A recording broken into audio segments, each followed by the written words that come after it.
ठीक है ना। सो एडियाबैटिक प्रोसेस होता है वो वाला प्रोसेस जिसके अंदर हीट लॉस या हीट गेन नहीं होता है, ठीक है। Q is equal to 0। हमने फर्स्ट लॉ ऑफ थर्मोडायनामिक्स पढ़ा था, एक जीरोथ लॉ भी होता है थर्मोडायनामिक्स का, जीरोथ लॉ। जीरोथ लॉ ना सिंपली ये कहता है कि अगर दो चीजें हैं, ये वाली चीज अगर बहुत तेज गर्म है, ये वाला ठंडा है, तो यहाँ से इन दोनों को हम आसपास रख देंगे ना, तो ये वाला जो है ये वाला हीट लॉस करेगा और ये वाला हीट गेन करेगा तब तक जब दोनों का टेम्परेचर इक्वल ना हो जाए। That is the zeroth law, ठीक है। कि हीट जो है ट्रांसफर होती रहेगी, मतलब एनर्जी ट्रांसफर होगी टिल द टाइम कि दोनों का टेम्परेचर बराबर आ जाए। दैट इज अपना जीरोथ लॉ। फिर अपना first law of thermodynamics energy conservation वाला, कि energy can neither be created nor be destroyed, it can only be converted from one form to another form. ये अपना फर्स्ट लॉ ऑफ थर्मोडायनामिक्स। इसके ऊपर हमने जो इक्वेशन पढ़ी थी वो ये पढ़ी थी, हमने वो इक्वेशन पढ़ी थी कि delta U is equal to Q plus W, where delta U is equal to change in internal energy, और जो इंटरनल एनर्जी होती है वो एक्सटेंसिव प्रॉपर्टी होती है, वो स्टेट फंक्शन पर ही डिपेंड करती है, मतलब स्टेट फंक्शन होती है, वो इनिशियल और फाइनल स्टेट पर ही डिपेंड करती है। मतलब जो हमारी डेल्टा U है वो है चेंज इन इंटरनल एनर्जी, जो कि जो U है ना डिपेंड करती है ओनली ऑन टेम्परेचर। टेम्परेचर बढ़ाओगे तो मॉलिक्यूल्स की इंटरनल एनर्जी बढ़ जाएगी। जो ये इंटरनल एनर्जी है ये स्टेट फंक्शन है। स्टेट फंक्शन मतलब ये इनिशियल और फाइनल स्टेट पर ही डिपेंड करती है। जो डेल्टा U है it is not dependent upon किस तरीके से वो प्रोसेस अकर कराया, ठीक है। यानी कि अगर हम बोले U की बात करें कि अगर हमारी कोई गैस है जो कि 2 atm 300 केल्विन पर है, तो उसकी 2 atm 300 केल्विन पर कुछ इंटरनल एनर्जी होगी U, ठीक है। मुझे वैल्यू नहीं पता, U को हम निकाल भी नहीं सकते हैं, इसलिए हम डेल्टा U की बात करते हैं, ठीक है। तो उसकी 2 atm 300 केल्विन पर कुछ इंटरनल एनर्जी होगी U, ठीक है। अब वो इस पर कैसे पहुंची, क्या वो 1 atm 200 केल्विन से पहुंची, क्या 5 atm 500 केल्विन से पहुंची इस प्रोसेस इस वाली स्टेट पर, उससे हमको मतलब नहीं है। इस पर इस कंडीशन पर इसकी value of internal energy is fixed, ठीक है। तो internal energy is a state function.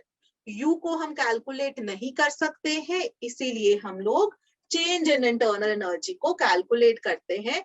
U की कोई फिजिकल सिग्निफिकेंस भी नहीं है, चेंज इन इंटरनल एनर्जी की ही सिग्निफिकेंस है। पिछली क्लास में हमने ये वाला फॉर्मूला डिराइव भी किया था। कैसे किया था, कोई गैस थी जिसकी U1 इंटरनल एनर्जी है, उसको हमने कुछ हीट दी तो उसकी इंटरनल एनर्जी बढ़ गई, ठीक है। उसके बाद हमने उसके ऊपर कुछ वर्क भी किया, मैकेनिकल वर्क कर दिया या इलेक्ट्रिकल, उसको एनर्जी सप्लाई कर दी, इलेक्ट्रिकल वर्क कर दिया, तो उसकी इंटरनल एनर्जी हो गई थी U2। तो हमने बोला Q plus W is equal to U2 minus U1, यानी कि चेंज इन इंटरनल एनर्जी, ठीक है। ये हमने फॉर्मूला डिराइव किया था। इट इज डेल्टा U जो है internal energy, change in internal energy, ये एक्सटेंसिव प्रॉपर्टी है। एक्सटेंसिव प्रॉपर्टी मतलब मास और साइज पर डिपेंड करती है, क्वांटिटी ऑफ मैटर पर डिपेंड करती है, ठीक है। और इसके अंदर अब जो है, इसके अंदर हमने बच्चों क्विकली रिवाइज कर रही हूँ क्योंकि we will be using those चीजें।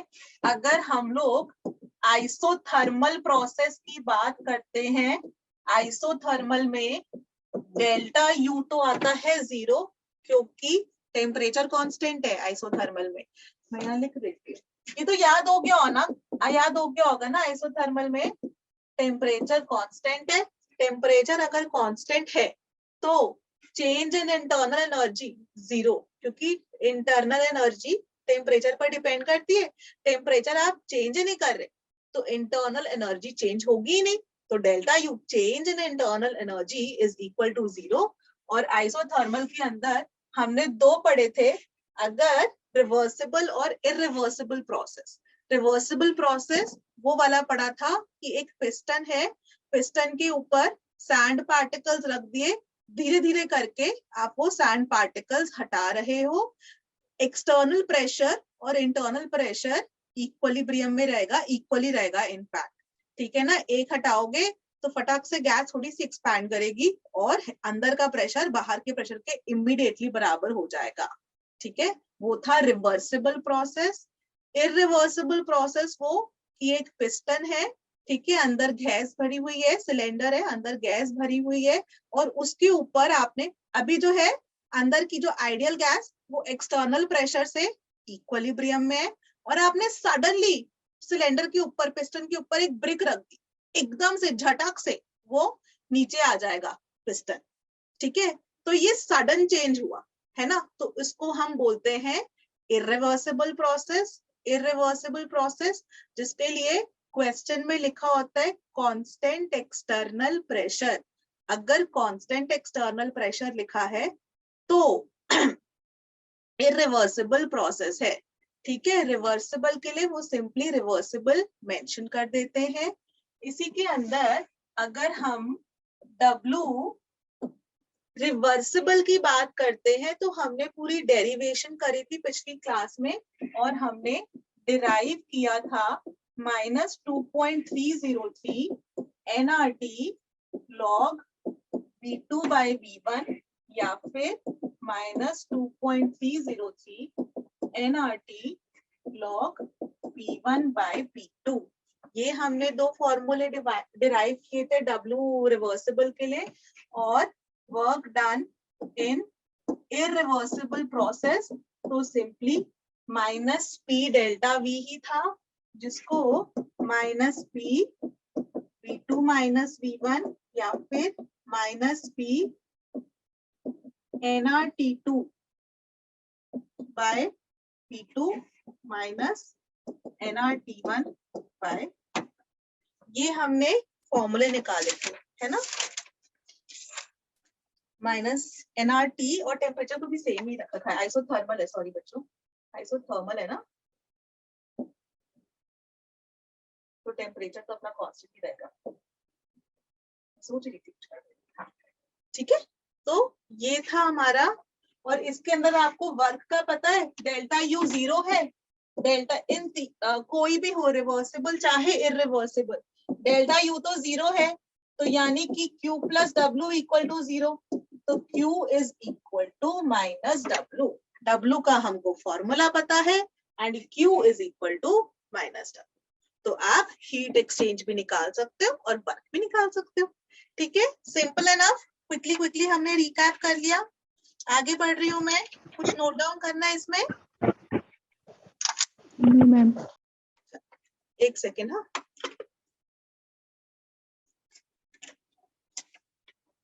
चलो, ओके, ये हो गया। फिर नंबर 1, नंबर 2, नंबर 2 आइसोबैरिक, इसके अंदर प्रेशर कांस्टेंट है, delta U is equal to plus W, W is equal to minus P delta V। ये वाला फॉर्मूला हमारा फिक्स्ड रहेगा, ठीक है। इसके अंदर प्रेशर कांस्टेंट है, और W के लिए थोड़ा सा बात कर लेते हैं। W is equal to minus P delta V। अब अगर पिछली बार हमने साइन कन्वेंशन पढ़े थे, अगर हमारा नंबर 1 एक्सपेंशन है, अगर एक्सपैंड हो रही है तो delta V positive, delta V हमारा पॉजिटिव आया, एक्सपैंड गए ना, ऊपर पिस्टन हो गया तो वॉल्यूम बढ़ गई, तो W की वैल्यू नेगेटिव आती है, एंड ऑफ कोर्स एक्सपेंशन है तो हमको तो वैसे भी पता है work done by gas is negative. UPSC ने यही कहा था कि work done by gas is negative, expansion में यही आता है, बिल्कुल बढ़िया। और ऐसे ही नंबर 2 अगर कंप्रेशन है तो फिर डेल्टा वी नेगेटिव, क्योंकि हमने कंप्रेस कर दिया, फाइनल वॉल्यूम कम हो गई, इनिशियल वॉल्यूम ज्यादा थी, तो फाइनल माइनस इनिशियल नेगेटिव आता है, डेल्टा वी इज नेगेटिव, और W is equal to minus P delta V, तो ये पॉजिटिव आ गया, and this is also correct. क्यों? क्योंकि कंप्रेस हुआ है तो work done on the gas है, तो work done on the gas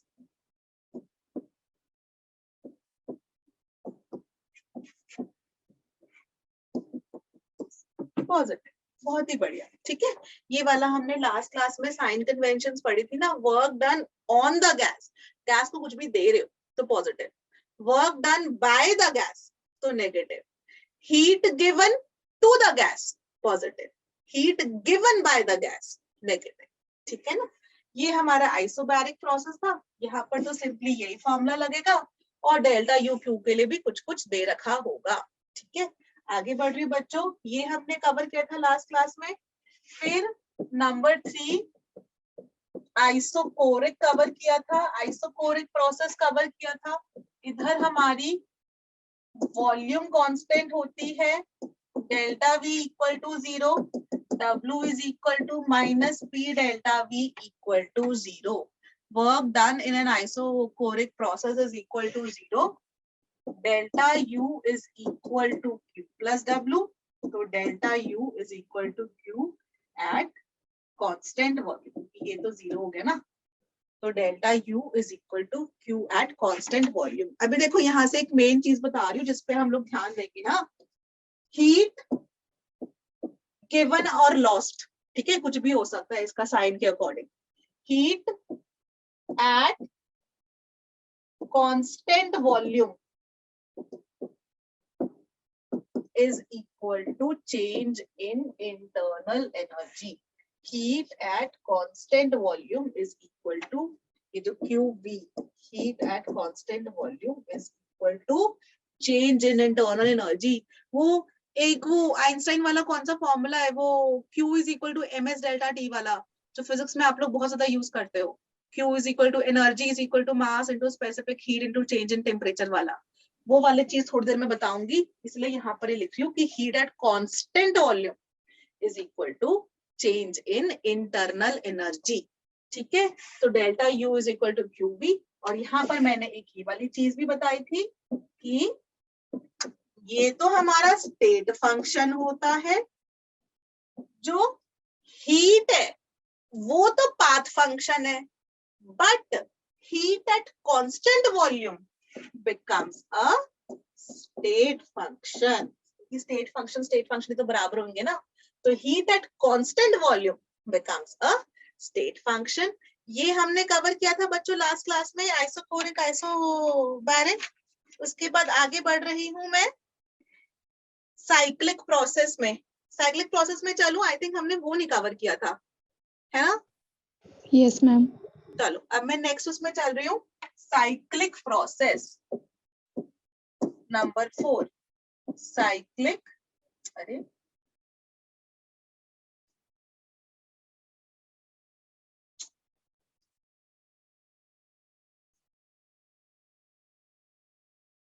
हाँ, cyclic process.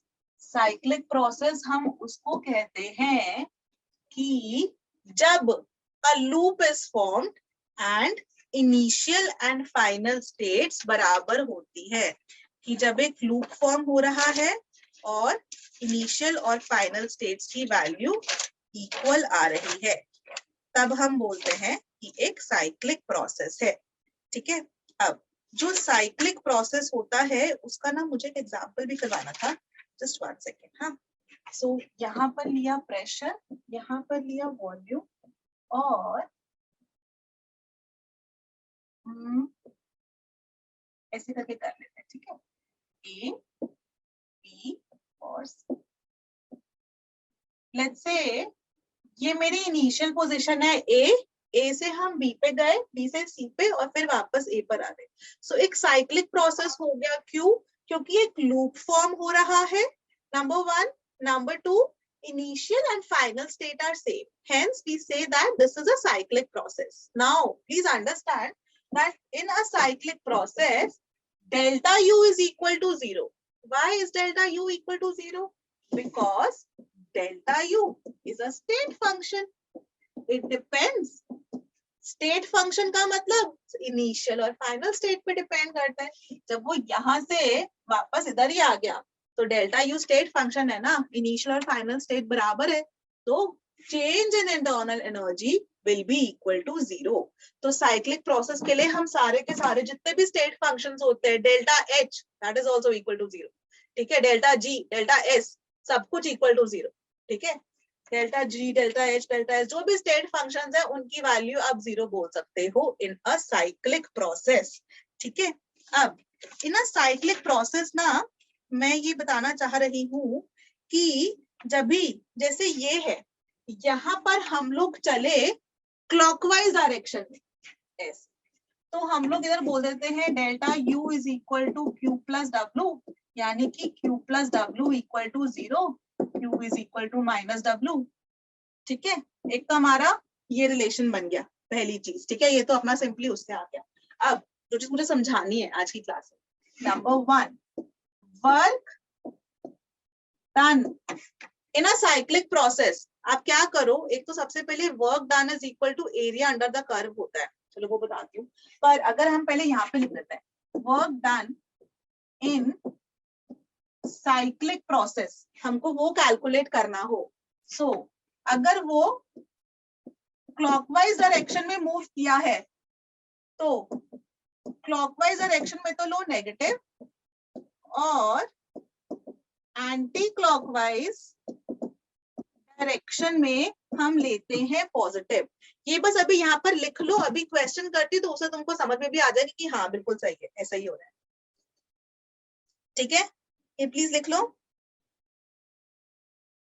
Return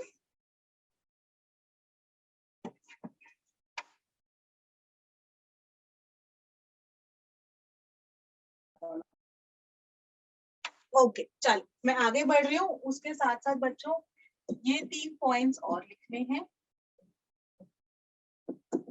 if pressure is constant, W is equal to minus P delta V. जब हमारा प्रेशर कांस्टेंट है, ठीक है, अगर प्रेशर वेरिएबल है, so if you remember pressure constant irreversible की बात कर रही, जब प्रेशर वेरिएबल है रिवर्सिबल की बात कर रही, W is equal to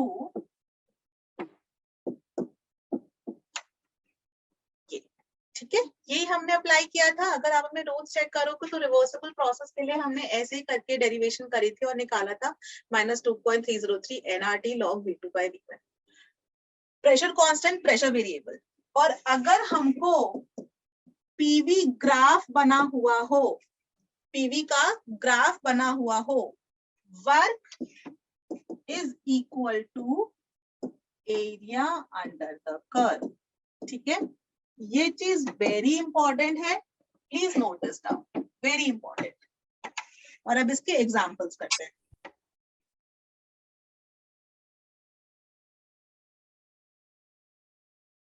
और अभी हम यहाँ से ना ये वाली चीज भी प्रूव करेंगे बच्चों कि delta U is equal to Q plus W है ना, ये तो हम बोल रहे हैं कि स्टेट फंक्शन है, और हमने कहा था कि ये और ये पाथ फंक्शन है. तभी प्रूव करेंगे कि W पाथ फंक्शन कैसे आया with an example. W path function कैसे आ रहा है, क्यों पाथ के बेसिस पे इसकी वैल्यू चेंज हो रही है. अगर हम क्लॉकवाइज चलता है तो वर्क डन इज नेगेटिव, अगर एंटी क्लॉकवाइज चलता है तो वर्क डन इज पॉजिटिव. ये भी आपने लिख लिया. अब मैं क्वेश्चन से समझा रही हूँ, मैं नेक्स्ट स्लाइड पे चल रही हूँ. ठीक है, ओके. सो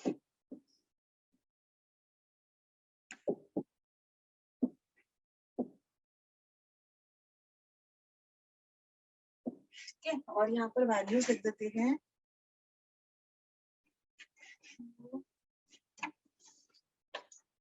ओके,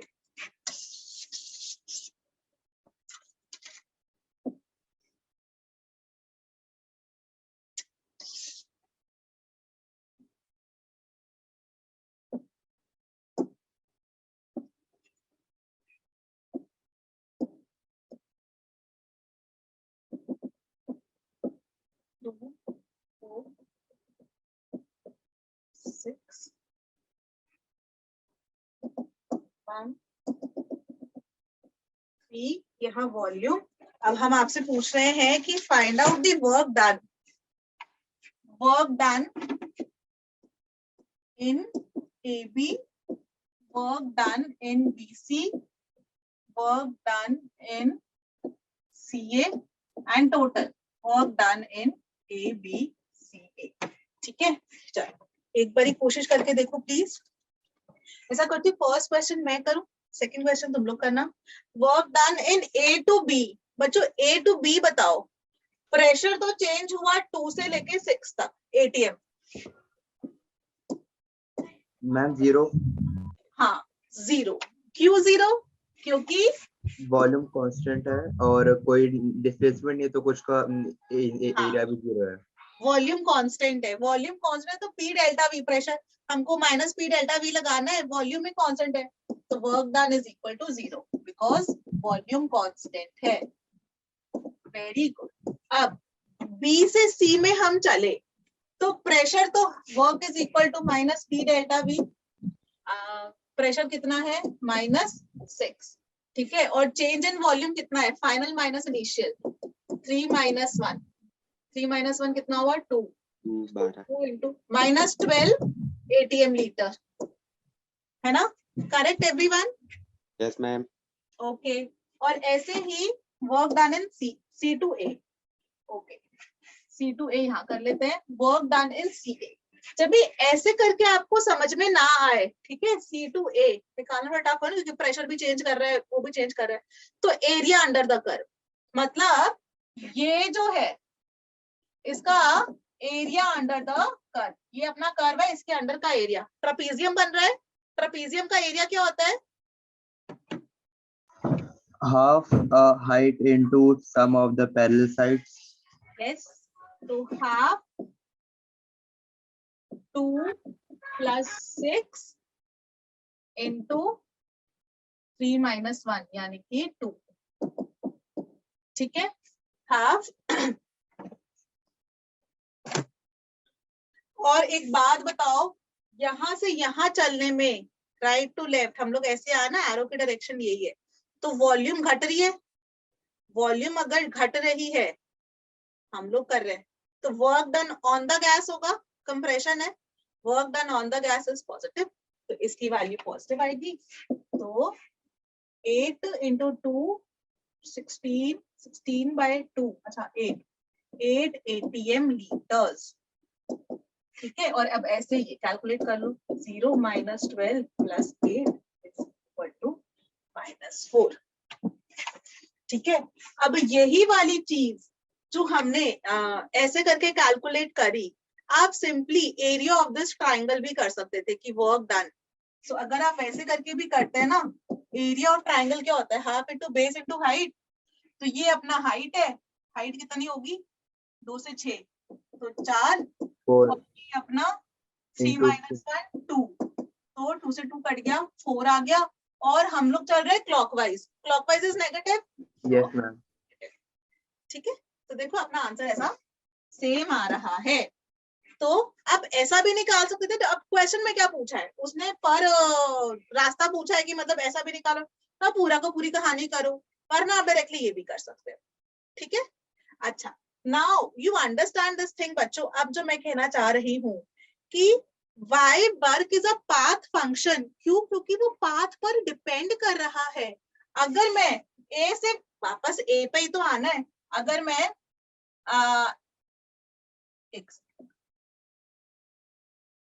इसी के अंदर मैं ऐसे करके ऐसे भी आ सकती थी, तो मेरी वर्क की वैल्यू डिफरेंट आती, क्योंकि work is a path function. ठीक है, तो ये चीज समझ में आई, why work is a path function. Internal energy हमको समझ में आ गया था कि वो टेम्परेचर पर डिपेंडेंट है, उसको इनिशियल फाइनल स्टेट से कोई लेना देना नहीं है। इंटरनल एनर्जी अपना state function, but work is a path function, क्योंकि ये जो हरा वाला बनाया मैंने पाथ, इसमें वर्क की वैल्यू कुछ और आएगी। ऐसे ही अगर हम इसे करके बना दे तब भी वर्क की वैल्यू कुछ और आएगी, पर डेल्टा यू हर केस में 0 ही रहेगी, व्हाइट वाले में भी, ग्रीन वाले में भी, रेड वाले में भी, है ना? क्लियर? आपको समझ में आया? डेल्टा यू स्टेट फंक्शन है, लेकिन work is a path function. Yes ma'am. यार बच्चों सब लोग को ये वाली चीज का डाउट खत्म हुआ? Yes ma'am. गुड, ठीक है। और ये नोट डाउन कर लो, फिर आगे बढ़ते हैं। एक और क्वेश्चन करवा देती हूँ इस पे, और यहाँ पे ये वाली चीज बता देती हूँ, ठीक है, कि delta U is equal to Q plus W है ना, ये अपना स्टेट फंक्शन, ये अपना पाथ फंक्शन, तो this has to be a path function, क्योंकि सेम में सेम चीज ही ऐड करते हैं हमेशा, है ना। एटीएम में एटीएम ही ऐड करते हैं, लीटर में लीटर ही ऐड करते हैं, सेंटीमीटर में सेंटीमीटर ही ऐड करते हैं, तो दोनों के दोनों पाथ फंक्शन होने चाहिए। बस इनका जो कंबाइंड रिजल्ट है that comes out to be a state function, ठीक है। मैथ, सिंपल मैथ्स वाला लॉजिक। क्लॉकवाइज में work done is negative, anti clockwise में work done is positive, okay. ये लिख लिया सब लोगों ने। अब मैं इसके ऊपर एक और क्वेश्चन दे रही हूँ। मैं नेक्स्ट स्लाइड पे चल रही हूँ। पी बी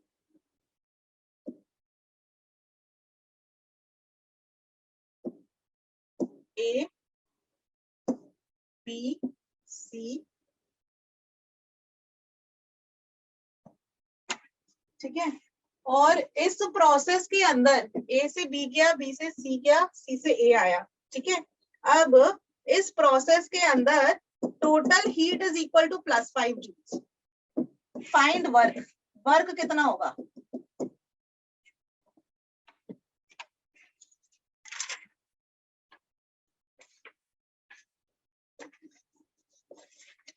ए से हम चले, ए से ए पर ही वापस आ गए, हीट इज +5, ये कितना होगा? क्यू कितना होगा?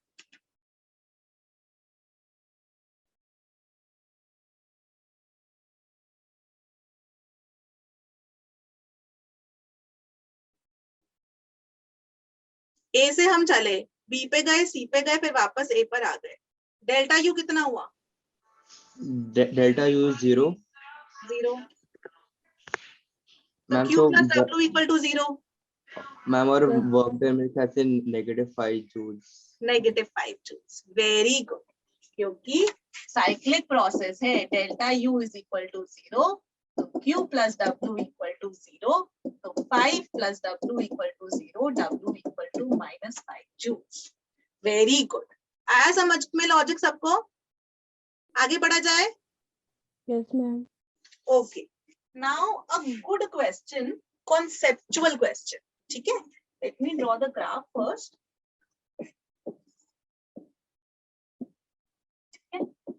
प्रेशर, वॉल्यूम, ये बहुत ही इंपॉर्टेंट क्वेश्चन है। आई एम श्योर ये वाले क्वेश्चन जो है ना, जो फिजिक्स वाले सर है ना, जब वो थर्मो पढ़ाएंगे तो वो भी वाला क्वेश्चन जरूर करवाएंगे।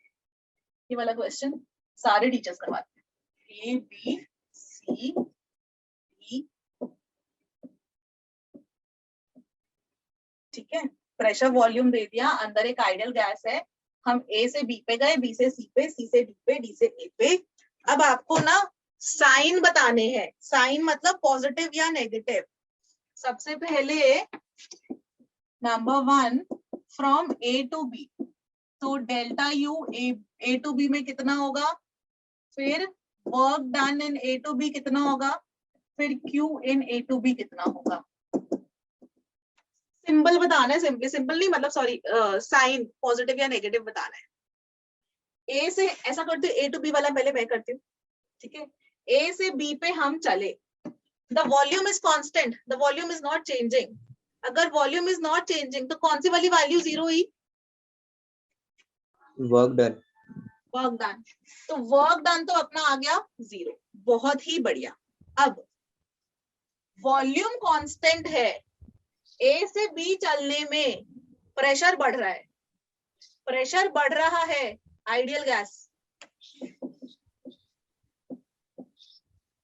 प्रेशर इज इंक्रीजिंग, इसका मतलब temperature is increasing, PV equal to nRT. Temperature अगर हमारा इंक्रीज कर रहा है तो इंटरनल एनर्जी क्या होगी बच्चों, पॉजिटिव की नेगेटिव? डेल्टा यू इंक्रीज होगी तो पॉजिटिव, पॉजिटिव। और अब क्यू का सिंबल बता दो, delta U is equal to Q plus W होता है, ये पॉजिटिव है, Q हमको पता नहीं, W 0 है। Q क्या होगी बच्चों? पॉजिटिव। Simple enough. चलो अभी B2C वाला ट्राई करो खुद से। B2C, C2D, D2A, फिर हम लोग डिस्कस करते हैं।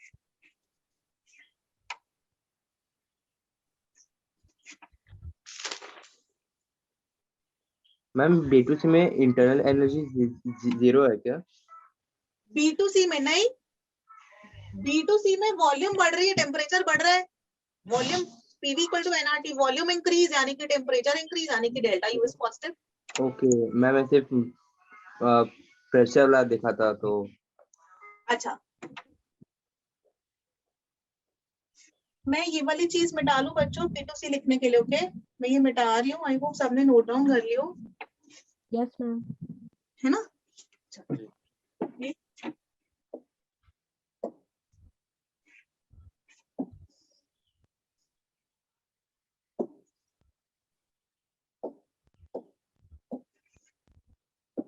B2C हम लोग चेक कर रहे हैं।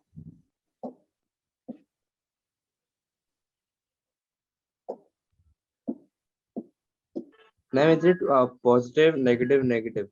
मुझे नहीं पता, सॉल्व करते हैं। ठीक है, एक सेकेंड। B2C में pressure is constant minus P delta V, volume is increasing, तो ये तो नेगेटिव आ गया, है ना? और B2C वॉल्यूम इंक्रीज करे तो टेम्परेचर इंक्रीज करे तो डेल्टा U इज पॉजिटिव। और अब यहाँ पर ये लगा देते हैं, delta U is positive equal to Q हमें पता नहीं, ये नेगेटिव है, तो this has to be positive. देखो B2C में delta U is positive, Q is positive, W is negative. यही निकला बच्चों। मैम मेरा लास्ट वाला रॉन्ग हो गया था, बाकी दोनों सही है। चलो गुड, ठीक है, कोई बात नहीं। बट आपको आई होप लॉजिक समझ में आ गया हो। This is just a conceptual question कि दिमाग चलना शुरू हो कि हम लोग यूज कैसे करते हैं, सॉल्व कैसे करते हैं। ठीक है, आगे बढ़ो। अभी आप लोग करो C2D वाला करो। देखो वहां पे प्रेशर घट रहा है, टेम्परेचर घट रहा होगा, इसका मतलब डेल्टा U नेगेटिव हो जाएगी। इंटरनल एनर्जी नेगेटिव है हाँ एंड वर्क डन 0 हाँ, एंड फिर हीट भी 0 हो जाएगा, आई मीन नेगेटिव। अभी करते सॉल्व। हाँ,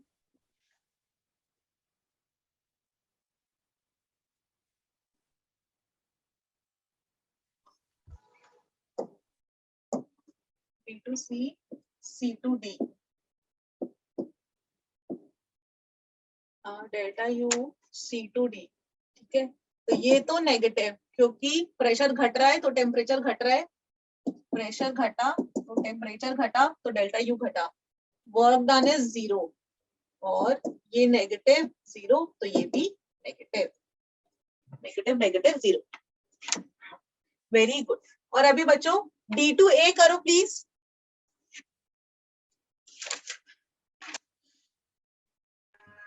नेगेटिव, पॉजिटिव, नेगेटिव। क्या क्या फिर से बोलो please. Negative, positive and negative. I think you right. ठीक है, मैं लिख रही हूँ यहाँ पर।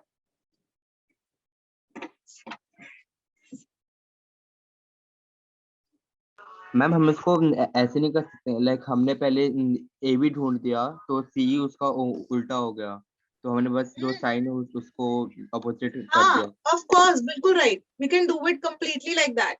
मेरे को तो बस अभी कॉन्सेप्ट समझाना था ना इसलिए, बट वो वाला लॉजिक आप बिल्कुल कंप्लीटली अप्लाई कर सकते हो, वो करेक्ट है। डी ए, अभी डी से ए पर चल रहे हैं, वॉल्यूम घट रही है, मतलब वॉल्यूम घट रही है तो delta V is negative, volume घट रही है तो work done will be positive. ठीक है, और वॉल्यूम घट रही है, वॉल्यूम डिक्रीजिंग, टेम्परेचर डिक्रीजिंग, तो डेल्टा यू इज नेगेटिव, और ये वाला नेगेटिव, क्यू हमको पता नहीं, ये वाला negative, so Q can be positive और नेगेटिव एनीथिंग। ठीक है, क्यू इसके अंदर पॉजिटिव नेगेटिव कुछ भी हो सकता है। मैंने कहीं कुछ गड़बड़ करी क्या? नहीं, तो ये पॉजिटिव है, सॉरी, ये नेगेटिव है, तो this has to be negative. ठीक है बच्चों, दिस हैज टू बी, ठीक है। क्लियर एवरीवन, सबको क्लियर? Yes ma'am. आपको वर्क निकालना Yes, समझ ma'am. में आ गया? ठीक है, साइन कन्वेंशन के हिसाब से भी आ गया, एरिया अंडर द कर्व हमने कर लिया, साइक्लिक प्रोसेस हो गया। नेक्स्ट एडियाबैटिक प्रोसेस पे चल रही हूँ मैं, लिख लो जल्दी से, फिर मैं आगे बढ़ रही हूँ।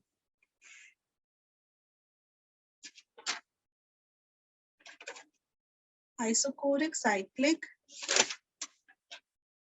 Written everyone? Yes, ma'am.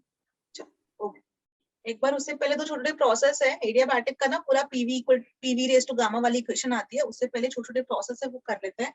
सो isochoric, isobaric, isothermal, cyclic, number 5 open containers.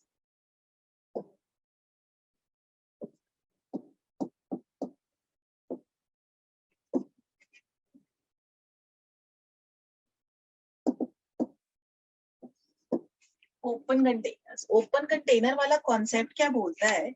हम लोग ये बोलते हैं कि लेट्स से ना, हमारे पास एक कंटेनर है which is of course open, और इसके अंदर बच्चों हम लोग एक केमिकल रिएक्शन अकर करवाए, केमिकल रिएक्शन अकर करवाया, जैसे कि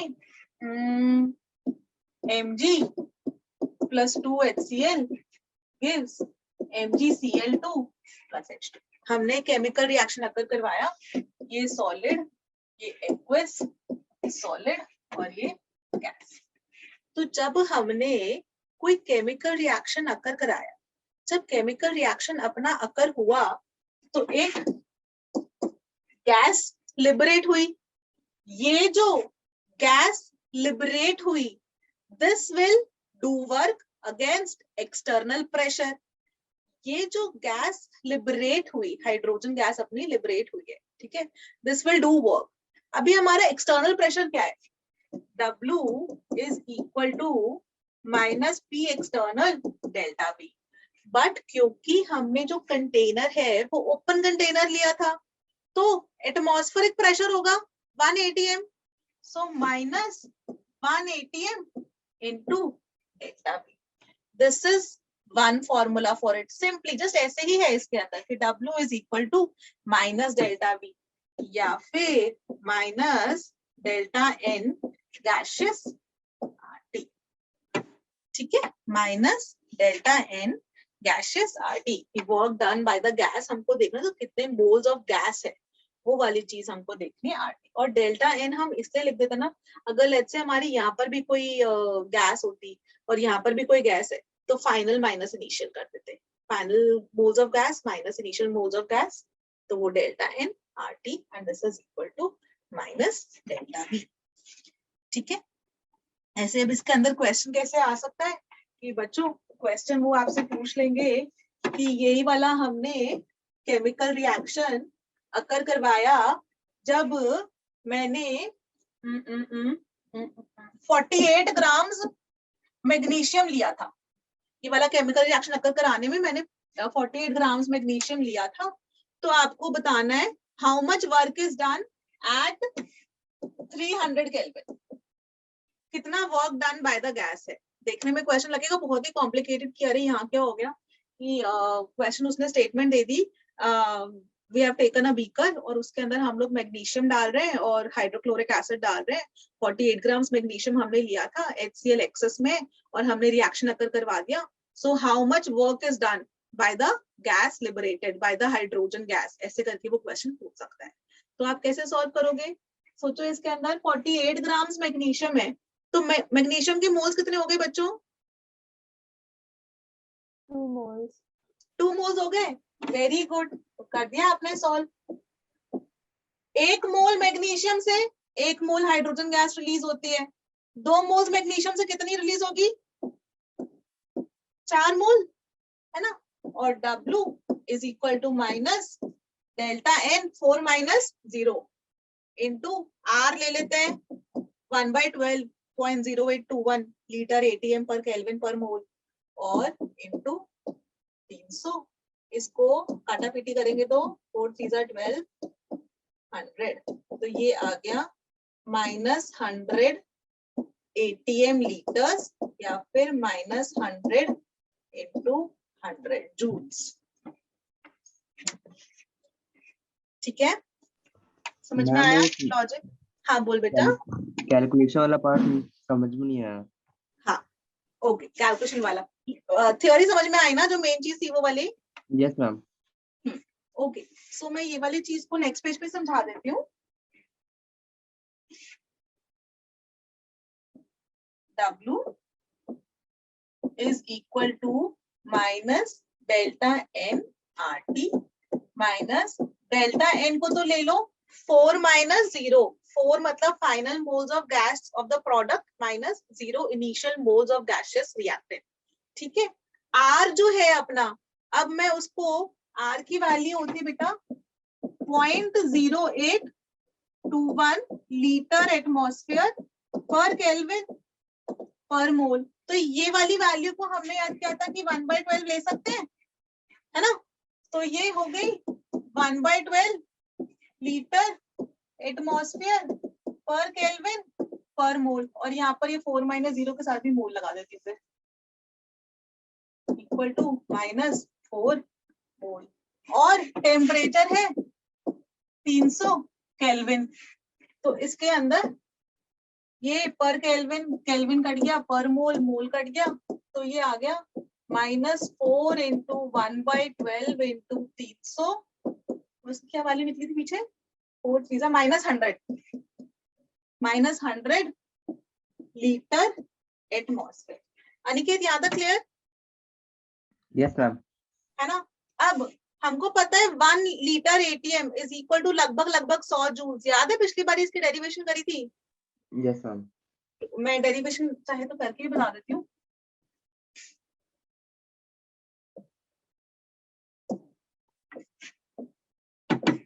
one litre ATM is a unit of work, और 1 लीटर को लिख सकते हैं 10⁻³ metre, 10⁻³ metre cube upon 1 litre. और ATM को क्या लिख सकते हैं? 1 ATM कितना होता है? 1.01 into 10⁵ पास्कल। पास्कल को लिख सकते हैं न्यूटन पर मीटर स्क्वायर। तो फिर लीटर से लीटर कट गया, मीटर क्यूब, और ये कट गया, मीटर स्क्वायर कट गया, यहाँ पर मीटर बच जाएगा। अच्छा, और ये हो गया 1.01 into 10⁻² न्यूटन मीटर। और ये 1.01 को आप लिख सकते हो 101 न्यूटन मीटर, जिसको लगभग ना हम लोग 100 न्यूटन मीटर कर देते हैं, यहाँ पर 100 जूल्स। तो वो लीटर ATM था ना, वो लीटर ATM 100 जूल्स के लगभग आ गया। 101 इज एग्जैक्ट, और वो 101 भी नहीं है, एग्जैक्ट इज 101.325 एग्जैक्ट है, तो हम उसको 100 लेकर कर लेते, that's okay. Done? Yes ma'am. Okay, next number 6, आगे बढ़ रही हूं मैं। Number 6 is chemical process.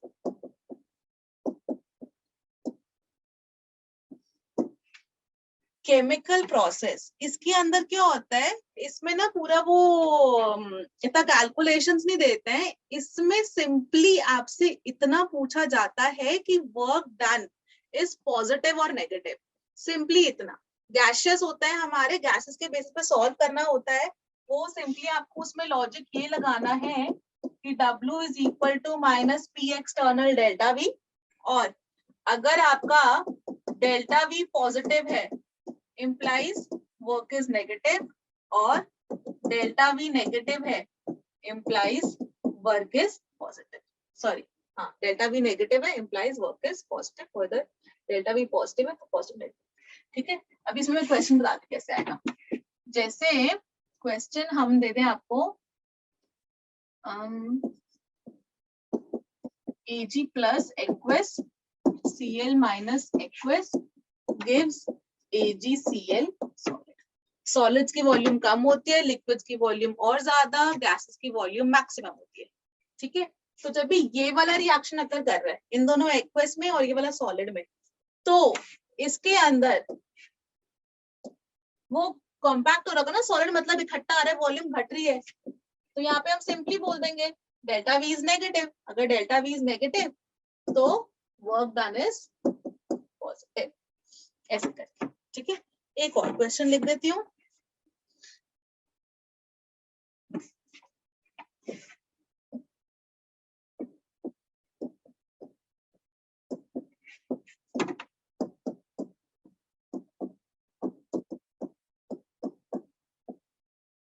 यहाँ पर number of moles of gas बढ़ रहे हैं। ठीक है, number of moles of gas बढ़ रहे हैं। Delta N G greater than 0, तो delta V greater than 0 implies delta V is positive, work done is negative. देखो बच्चों, समझ में आया?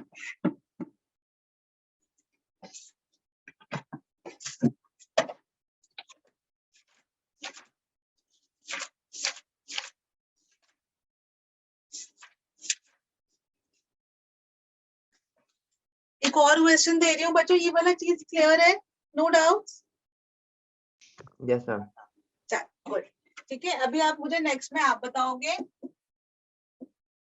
H2O को हम लोग वाटर को मेल्ट कर रहे हैं, आइस को मेल्ट कर रहे हैं,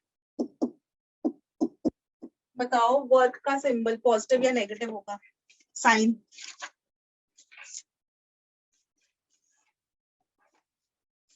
मैम नेगेटिव। थोड़ा सा और दिमाग लगाओ। मैम वॉल्यूम सेम है ना? Ice, water, liquid water. अभी यहाँ पर थोड़ा सा दिमाग लगाओ, chemical bonding, hydrogen bonding. Density की बात करो बच्चों, किसकी डेंसिटी ज्यादा होती है इन जनरल? इन जनरल, पहले इन जनरल वाले फिर से कंफ्यूजन ना हो। Density of solids is greater than density of liquids in general, but in case of water, H2O, in case of what H2O, ice में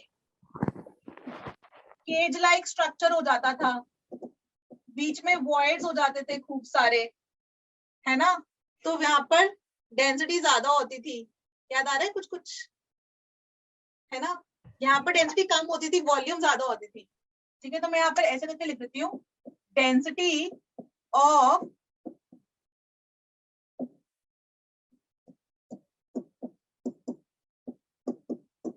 हमेशा सॉलिड्स की ज्यादा होती है डेंसिटी लिक्विड से, बट इस केस में सॉलिड आइस की डेंसिटी कम होती है वाटर के केस में, और डेंसिटी कम तो ऐसे ही वॉल्यूम बता दो, वॉल्यूम ऑफ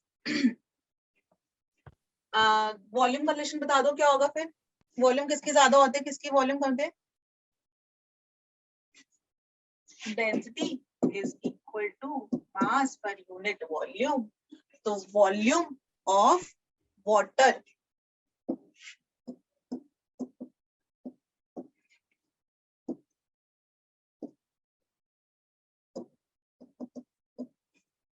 लिक्विड वाटर की वॉल्यूम ज्यादा कम, तो यहाँ पर ऐसे लिख देते हैं, वॉल्यूम ज्यादा वॉल्यूम कम।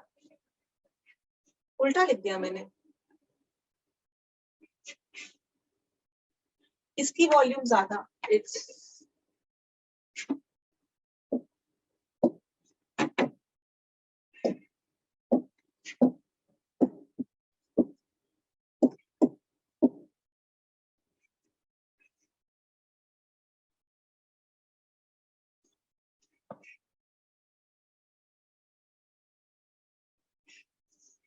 सेकेंड, बच्चों कहाँ गड़बड़ करी जरा देखना प्लीज। आइस की डेंसिटी ज्यादा होती है कि लिक्विड वाटर की? हाँ ये तो सही है, वाटर की डेंसिटी ज्यादा तो वॉल्यूम कम, ये भी ठीक है, वो भी सही लिखा था। तो volume of liquid water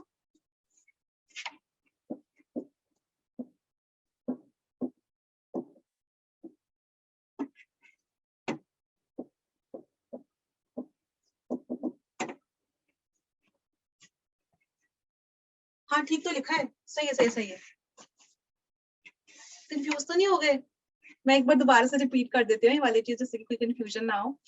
solids की डेंसिटी ज्यादा होती है लिक्विड्स के कंपैरिजन में, लेकिन वाटर के अंदर जब भी आइस और हम लिक्विड वाटर की बात करते हैं तो आइस की डेंसिटी कम होती है कंपेयर टू वाटर। क्यों आइस की डेंसिटी कम होती है? यहाँ पे लिखा है ना, इसको H2O डेंसिटी ऑफ आइस कर देते हैं, डेंसिटी ऑफ आइस। आइस की डेंसिटी कम इसलिए होती है क्योंकि आइस के अंदर क्या होता है ना, cage like structure, hydrogen bonding हो रही होती है। हर H2O का मॉलिक्यूल 4 उससे जो है H2O के मॉलिक्यूल से हाइड्रोजन बॉन्डिंग कर रहा होता है और बीच में वॉइड्स आ जाते हैं, एम्प्टी स्पेसेस आ जाते हैं। तो वो एम्प्टी स्पेसेस की वजह से जो है ना, उसकी ओवरऑल डेंसिटी कम हो जाती है। तो आइस की डेंसिटी कम और लिक्विड वाटर की डेंसिटी ज्यादा। ठीक है, आइस की डेंसिटी कम, इसकी डेंसिटी ज्यादा। और डेंसिटी आइस की कम है, डेंसिटी कम, तो वॉल्यूम ज्यादा हो गई, क्योंकि density is equal to mass पर यूनिट वॉल्यूम। क्लियर? तो इसकी वॉल्यूम ज्यादा, इसकी वॉल्यूम कम। हमेशा तो हम लोग यही सोचते हैं ना कि सॉलिड से लिक्विड जाए तो वॉल्यूम बढ़ेगी, लेकिन ये एक्सेप्शन वाला केस है कि इसके अंदर वॉल्यूम घट रही है। अगर हमारी वॉल्यूम घट रही है तो फिर इस केस में हम बोल देंगे डेल्टा V इज नेगेटिव और work is equal to minus P delta V। तो वर्क अपना आ जाता है पॉजिटिव। प्लीज एक बार देख लो बच्चों, कोई डाउट्स तो नहीं आए हो, कुछ कंफ्यूजन ना हो गया हो, समझ में आ गया सबको? Yes ma'am. ठीक है, चलो फिर अब हम आगे बढ़ते हैं, एक नया कॉन्सेप्ट समझते हैं, एंथैल्पी। ठीक है, आगे बढ़ जाऊं? Yes ma'am. ओके, नया टॉपिक अब हम लोग समझ रहे हैं, एंथैल्पी। ठीक है, जिसको हम रिप्रेजेंट करते हैं डेल्टा H से, और सिंपली ये कुछ नहीं है, this is actually simply heat at constant pressure. Simply इतना ही है कि हीट एट कांस्टेंट प्रेशर, और कुछ नहीं है। ठीक है, इसको डिटेल में समझते हैं ऐसे करके। अब सबसे पहले before deriving heat at constant pressure, before deriving this, पहले हम लोग ये वाली चीज समझते हैं कि हमारा रिलेशन, हमको तो अभी फर्स्ट लॉ ऑफ थर्मोडायनामिक्स के अकॉर्डिंग एक ही चीज पता है, which is delta U is equal to Q plus W। हमको से केवल इतना पता है, और इसको हम लिख देते हैं W is equal to minus P delta V। ठीक है, तो हम लोग इसको भी लिख सकते हैं Q minus P delta V। Okay, now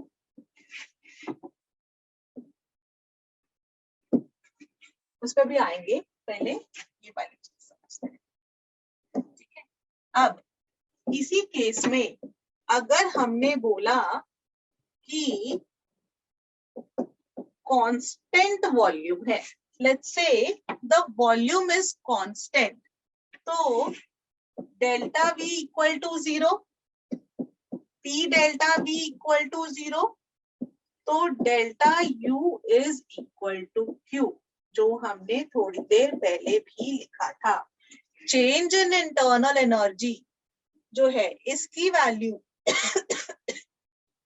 is equal to heat at constant volume. ये देखो, मुझे कांस्टेंट प्रेशर निकालना है, तो उससे पहले मैं कांस्टेंट वॉल्यूम वाला बता रही हूँ कि वो कांस्टेंट प्रेशर वाला निकालने से पहले कि heat at constant volume is equal to delta U। Delta U is equal to heat at constant volume, और इसीलिए हम लोग इसको स्टेट फंक्शन भी कहते हैं। अब ओके, अब एक ना चीज समझते हैं, हमने क्या किया, हम लोग एक्सपेंशन करा रहे हैं। ठीक है, लेट्स से हम लोग एक्सपेंशन करवा रहे हैं एट कांस्टेंट प्रेशर। ठीक है, अगर हम लोग कांस्टेंट प्रेशर पर एक्सपेंशन करवा रहे हैं W is equal to minus P delta V, और वो नेगेटिव ही रहेगा। वर्क डन नेगेटिव इसलिए रहेगा क्योंकि एक्सपेंशन करवा रहे, वॉल्यूम बढ़ रही है, डेल्टा वी इज पॉजिटिव, तो negative into positive is negative, तो W is equal to minus P delta V. तो इसी रिलेशन को हम लोग लिख लेते हैं, delta U is equal to Q plus W, delta U is equal to Q minus P delta V। इसको इधर ले आते हैं, तो मैं एक्चुअली ये लिखना चाह रही हूँ, Q is equal to delta U plus P delta V। इसको मैं यहाँ लेकर आई थी तो delta U plus P delta V बना, और वो मैंने यही लिख दिया, delta U plus P delta V is equal to Q। ठीक है, ओके। अब बच्चों इसी एक्सप्रेशन को मैं थोड़ा सा एक्सपैंड करके लिख रही हूँ, Q is equal to delta U को हम लिख सकते हैं U2 माइनस U1, और P डेल्टा V को लिख सकते हैं P V2 माइनस V1। ठीक है, इसको ऐसे करके लिख सकते हैं।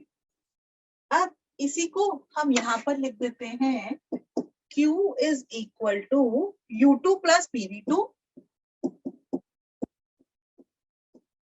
माइनस U1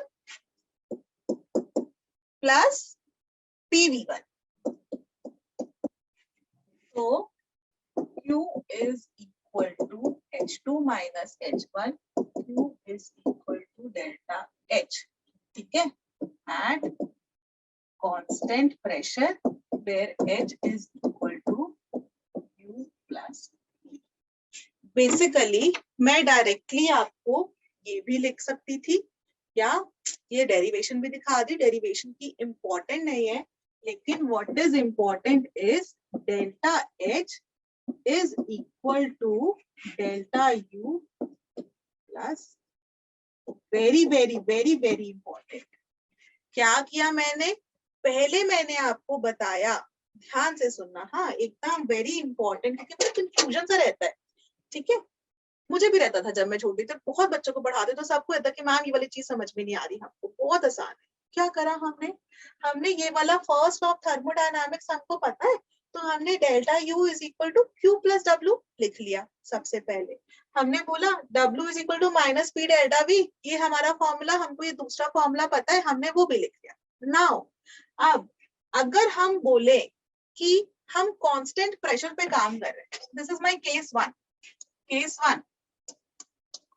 ठीक है, कांस्टेंट वॉल्यूम पे काम करें, सॉरी कांस्टेंट वॉल्यूम पे काम करें, तो डेल्टा V तो अपना 0 है, तो P डेल्टा V भी 0 हो गया, तो delta U is equal to Q, क्योंकि ये वाला एक्सप्रेशन तो 0 है।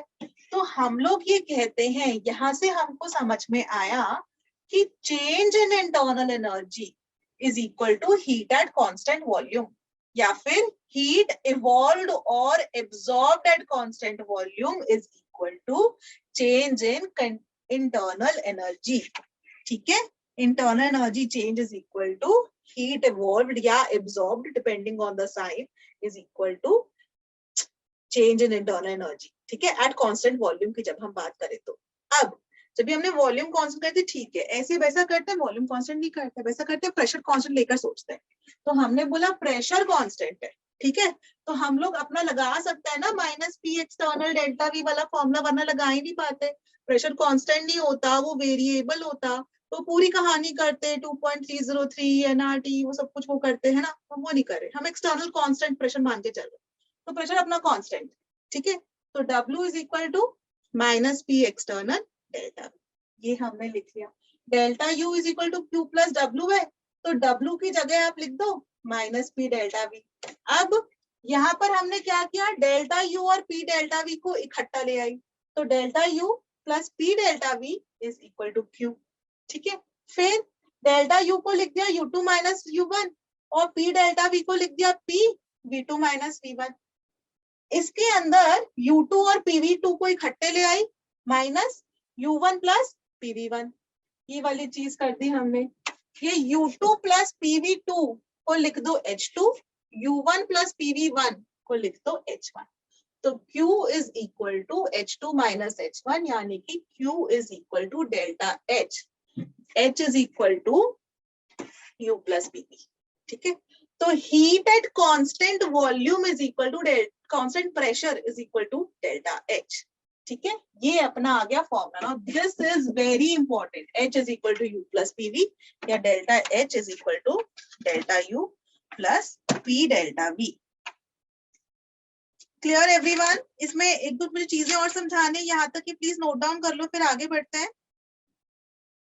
जो ये H है ना, इसकी भी कोई फिजिकल सिग्निफिकेंस नहीं है, H की नो फिजिकल सिग्निफिकेंस। हम लोग डेल्टा H की ही बात करते हैं, हमेशा डेल्टा H की ही बात करते हैं। मैं आगे बढ़ रही हूँ, सबने लिख लिया, एकदम शांत हो गए सब लोग, बोर तो नहीं हो गए? सुना तो नहीं दिया मैंने सबको? No ma'am. चलो नो गुड, मैम। चलो ठीक है, आगे बढ़ रही हूँ मैं, नेक्स्ट पेज पे चल रही हूँ। हाँ, मैं 2-3 पॉइंट्स लिखना चाह रही हूँ इसके अंदर, 2-3 points. Number 1, delta U and delta H दोनों के दोनों स्टेट फंक्शंस हैं।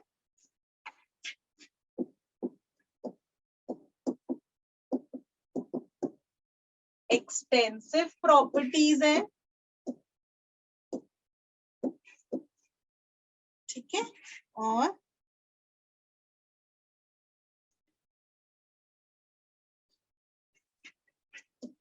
Delta U is equal to heat absorb या इवॉल्व, पूरा लिख देते हैं, आप लोग के नोट्स हो जाएंगे कंप्लीट, है ना। एब्सॉर्ब और evolve eight constant volume, delta H is equal to heat absorbed or evolved at constant pressure. Number 4, in a cyclic process, delta H is also equal to 0, delta U is also equal to 0. ठीक है, okay. अब ये तो थी main theory complete करने के लिए, ये लिख लो, फिर आगे बढ़ते हैं।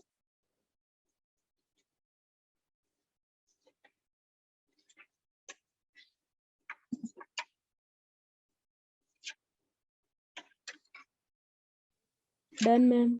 ना, चलो ओके। नेक्स्ट, हमने ये वाली चीज पढ़ी थी कि H is equal to U plus P। ठीक है, heat at constant pressure is equal to internal energy at constant pressure plus P। अगर हम सब जगह ऐसे लिख सकते हैं। अब depending upon the question, case 1, if, अच्छा इसको खोल देती पहले मैं, बिफोर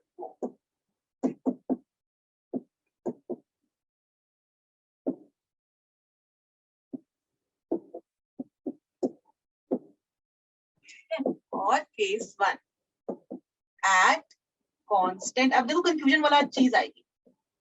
ठीक है, मैंने बोला कि अगर प्रेशर कांस्टेंट है तो ये वाली टर्म 0, तो delta H is equal to delta U plus P delta V।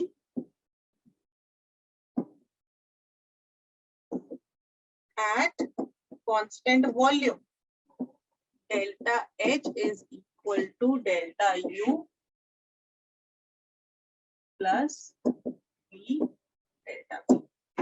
तो ये चीज फॉर्मूले तो समझ में आ रही होगी आपको, लेकिन आप बोलोगे कि मैम आप तो जो है चीटिंग कर रहे हो, आप बोल रहे हो कि H को तो आपने define he heat at constant pressure किया था, फिर आपने क्या कर दिया, ये ऐसे क्यों लिख दिया कि कांस्टेंट प्रेशर कांस्टेंट वॉल्यूम, ऐसे क्यों कहानी कर दी?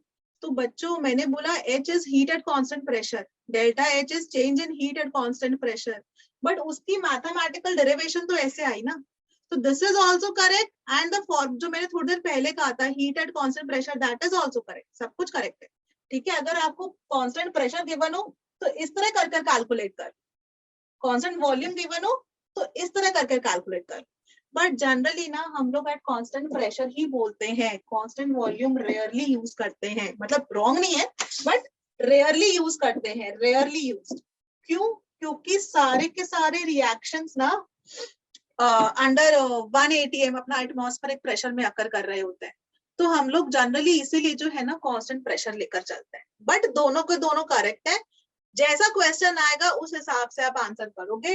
ये जो डेल्टा पीवी है इसको आप ऐसे भी कर सकते हो, delta H is equal to delta U plus P2V2 minus P1V1। ठीक है, इससे ये करके भी कर सकते हो। इस टाइप का क्वेश्चन आ रखा है जेई में। ठीक है, P2V2 माइनस P1V1, कुछ नहीं करना, इतना हलवा क्वेश्चन, ये अप्लाई करना है। ठीक है, अब this formula is very important NEET वाले बच्चों के लिए। नीट के अंदर इसके ऊपर हमेशा, मतलब हर दूसरे साल में तीसरे साल में इसके ऊपर क्वेश्चन घुमा फिरा के दे ही देते हैं। और वो देते क्वेश्चन कैसे है मैं बताती हूँ। ये नोट डाउन कर लिया सबने? Yes, ma'am. ठीक है, तो अब बच्चों delta H is equal to delta U plus delta PV. तो delta H is equal to delta U plus delta nRT, and generally the temperature is constant, so delta n RT। और ये हमको gases का ही लेना होगा, product के moles minus ये वाली चीज। अब इसके अंदर ओके, सो ये हमने ये वाला फॉर्मूला निकाल दिया। अब इसके अंदर कब किन केसेस में, cases when delta H is equal to delta U, 3 तरीके से पॉसिबल है जब डेल्टा एच और डेल्टा यू की वैल्यू बराबर होगी। सबसे पहला, when reaction is carried out in closed vessel। closed vessel हुई तो delta V zero, delta V zero, क्योंकि जनरली हम लोग जो है ना कांस्टेंट प्रेशर मान के चलते हैं। ठीक है, तो डेल्टा वी अपना जीरो, तो delta H is equal to delta U. ठीक है, क्योंकि हम लोग जनरली यही मान के चलेंगे, delta H is equal to delta U plus P delta V. मैंने कहा ना एटमॉस्फेरिक प्रेशर में, इसमें लिख दो बच्चों, कंफ्यूज तो नहीं हुए, समझ में आई ये वाली चीज। इसको बच्चों मैंने सिंपली ऐसे करके लिख दिया, delta H is equal to delta U plus P delta V, क्योंकि हमेशा हम लोग कांस्टेंट एक्सटर्नल प्रेशर पे मान के चलते हैं। और अगर हमने वॉल्यूम को कांस्टेंट वो कर लिया, क्लोज्ड वेसल कर लिया, तो डेल्टा वी तो जीरो होगा, डेल्टा वी जीरो है तो delta H equal to delta U, पहला। दूसरा केस, जब इसके अंदर ये ले सकते हो, डेल्टा एन गैसियस होता है, moles of products minus moles of reactants, gaseous वाले, और अब वो डेल्टा एन अगर इक्वल टू जीरो है तब भी delta H equal to delta U होगा, दूसरा केस। तीसरा केस, जब डेल्टा एच और डेल्टा यू बराबर होंगे, वो ये कि ओनली सॉलिड, लिक्विड या aqueous reactant and products are present। gaseous product reactant product है ही नहीं, reactants and products are present, gaseous reactant product है ही नहीं, तो उस केस में भी delta H will be equal to delta U. देख लो एक बारी बच्चों, मैं फिर आगे बढ़ूं, इसके अंदर एक चीज और लिखवानी है, फिर अब मैं क्वेश्चन दे रही हूँ। डन? अनिकेत, अंजलि, अनुभव, भावना, देबुलिना, दिव्यांशु, हर्षिता, कोमल, मुस्कान, सिया। लड़कियां बड़ी सारी आज, लड़के कम है। चलो, सबको समझ में आया बच्चों? ठीक है, चलो आगे बढ़ते हैं। नेक्स्ट, ओके, सो ये हमारा है main, delta H is equal to delta U plus delta N gaseous RT। Number 1, if delta n gaseous less than 0, delta n gaseous greater than 0, delta n gaseous equal to 0। अगर delta n gaseous less than 0 है, delta H और delta you के बीच का relationship बताओ।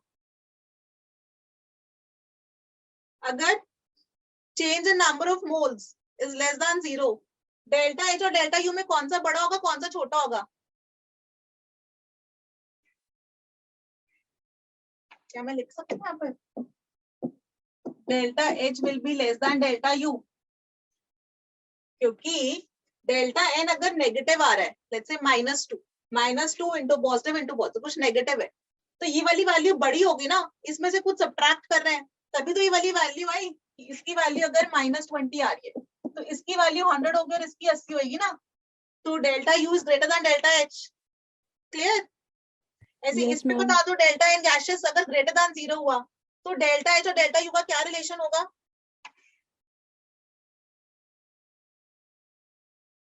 ये greater than 0 Ma'am, हुआ delta delta N, H is greater than delta U. Delta H is greater than delta U. Very good. क्यों? क्योंकि हमको इसके अंदर कुछ पॉजिटिव कोई चीज ऐड करनी पड़ रही है, तब जाके ये बन रहा है। तो पक्का जो है ये छोटा होगा, ये बड़ा होगा, है ना? और ये 0 है, तो बहुत ही आसान, delta H is equal to delta U, as simple as that, है ना? अब मैं इसके ऊपर दे रही हूँ क्वेश्चन। ओके ओके, मैं नेक्स्ट पेज पे चल रही हूँ।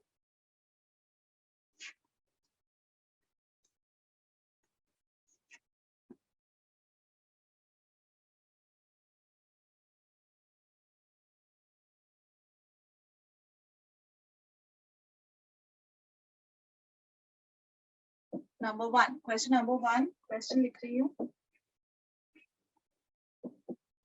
Heat of combustion of benzene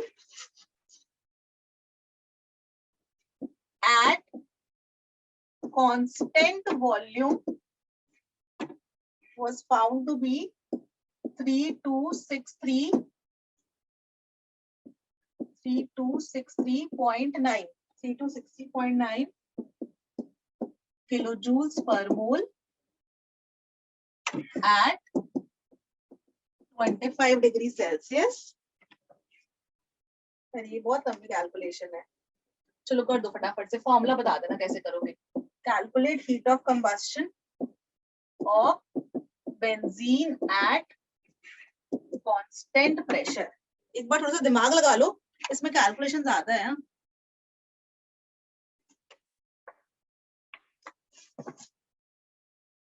और मैं इसमें रिएक्शन लिख देती हूँ, आपसे हेल्प हो जाएगी। C6H6 प्लस उसकी हीट ऑफ कंबस्शन है तो CO2 प्लस H2O, ये लिक्विड है, ये गैसियस होता है, ये भी गैसियस होता है, और बेंजीन अपना लिक्विड स्टेट में।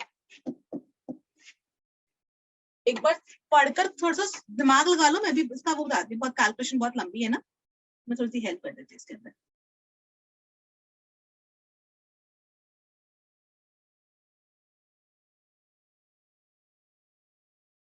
अच्छा, आज का होमवर्क है कि आप लोग स्टेप ऐप से भी करोगे क्वेश्चंस प्रैक्टिस, ठीक है? मैं स्टेप ऐप का आई थिंक लिंक मेरे को बच्चे ने किसी ने कहा था, मैं अभी क्लास ओवर होते सार ना मैं उसका वो स्टेप ऐप का लिंक शेयर कर देती हूँ बच्चों।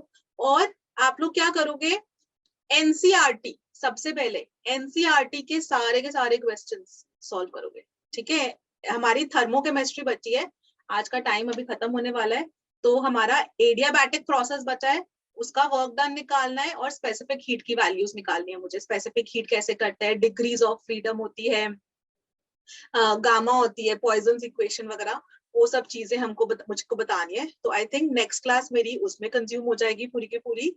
उसके बाद हम लोग थर्मोकेमिस्ट्री शुरू करेंगे, लेकिन काफी सारे क्वेश्चंस आप लोग एनसीईआरटी के कर सकते हो।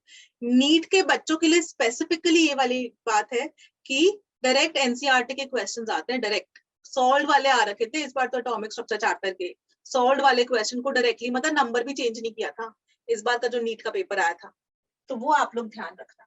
अच्छा चलो, मैं ये वाला सॉल्व कर रही हूँ। Heat at constant volume given है बच्चों, हीट एट कांस्टेंट वॉल्यूम को आप लिख दोगे डेल्टा यू, आपको पता है कितना दे रखा है, पॉजिटिव 3263.9 किलोजूल्स पर मोल, ठीक है? और उसने बोला है कि डेल्टा एच निकाल कर बताओ, ठीक है, तो आप फॉर्मूला अप्लाई कर दो, delta H is equal delta U plus delta N RT, और यहाँ डेल्टा N कितना हो जाएगा, इसको बैलेंस किया, ये 6 है तो ये 6, यहाँ 6 है तो यहाँ 3, और ऑक्सीजन कितने हो गए, 6 दूनी 12 और 3 15, तो यहाँ 15/2 कर देते हैं बैलेंस।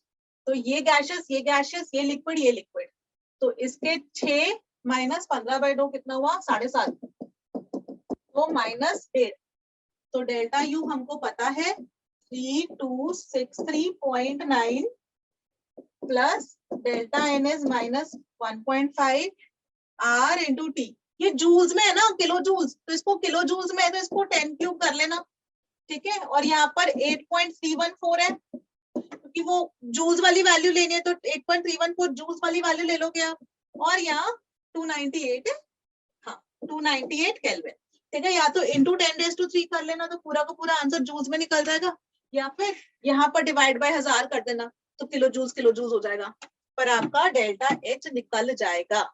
ये चीज समझ में आए बच्चों? Ma'am delta H equal to 3700.84 आ रहा।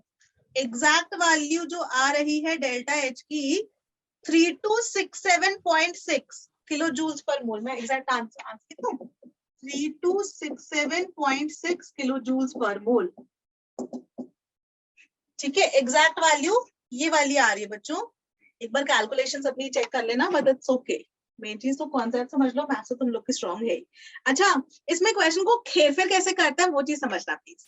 देखो क्वेश्चन को यहाँ तंग कैसे करेंगे, मतलब आपको जो है आंसर क्यों गलत आपका आ जाए, जिससे आपका मैच ना करे, है ना, जेई वालों में ज्यादा करते हैं नीट में कम करते हैं, ओके, सो वो लोग करेंगे क्या, इन्होंने यहाँ पर जैसे मैंने अभी क्वेश्चन लिखा, उन्होंने बोल दिया कि heat of combustion eight constant pressure, directly आपका जो आंसर निकल जाए।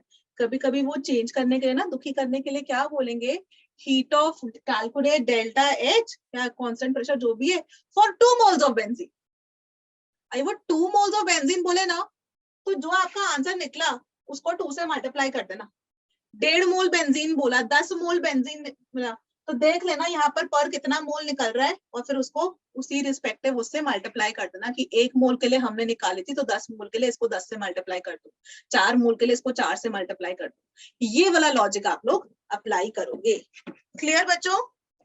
ये वाली चीज समझ में आई ना, कि डिपेंडिंग अपॉन क्या पूछ रहे हैं उस हिसाब से अपना आंसर कर लेना, कि उन्होंने यहाँ पर कुछ नहीं लिखा है तो 1 मोल के लिए निकाल रहे हो, 4 मोल है, 1.5 मोल है, 5 मोल है, 10 मोल, जो भी लिखा आप मल्टीप्लाई कर लोगे। क्लियर? चल, किसी को कोई डाउट है, कुछ पूछना है बच्चों? No ma'am.